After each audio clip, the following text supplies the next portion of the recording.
Chairwoman Scott and members of the House Energy Committee, thank you very much for this opportunity to testify on this issue.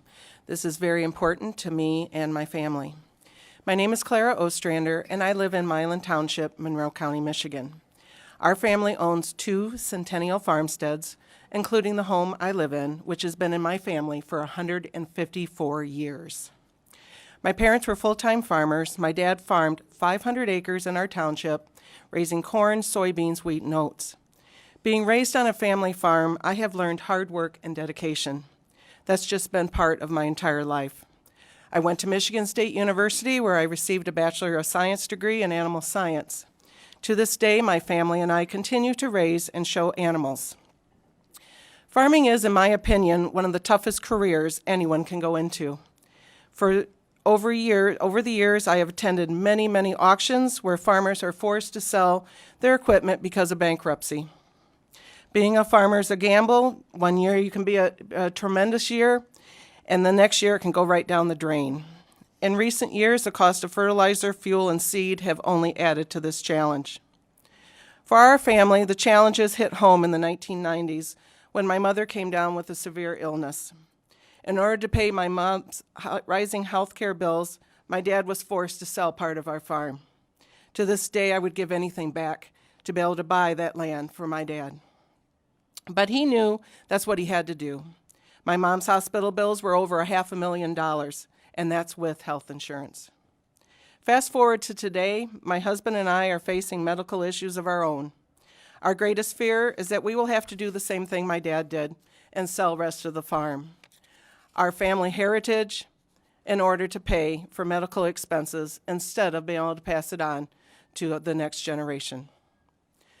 Fortunately, we had an opportunity that would help us keep the farm in our family by hosting a solar farm, using our land to harvest sunlight and generate clean power.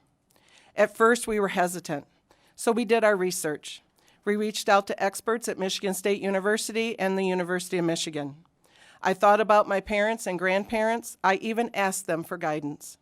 I know my dad would be happy that ultimately we decided to sign up to host solar on our farm. If he were still alive today, he would be smiling and saying, "This is what we need." When we signed our lease, our township had recently passed an ordinance that allowed solar on agricultural land like ours, with common sense regulations similar to those included in these bills. That ordinance gave us the confidence to move forward as part of the project. Unfortunately, as the project began doing outreach in the community, a few loud voices began to spread falsehoods and misinformation about the project. They criticized landowners and families who had served our township for years.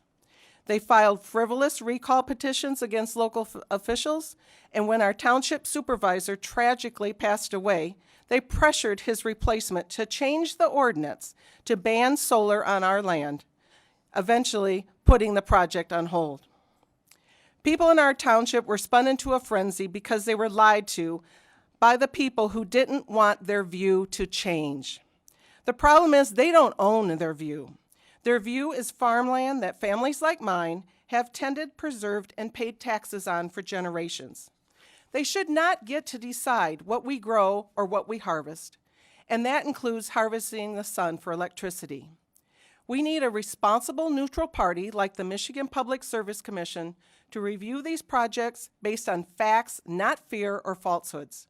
I thank you for giving this important issue the attention it deserves and hope you vote to protect the property rights of Michigan farm families by voting yes on these bills. Thank you very much for your Thank you. testimony.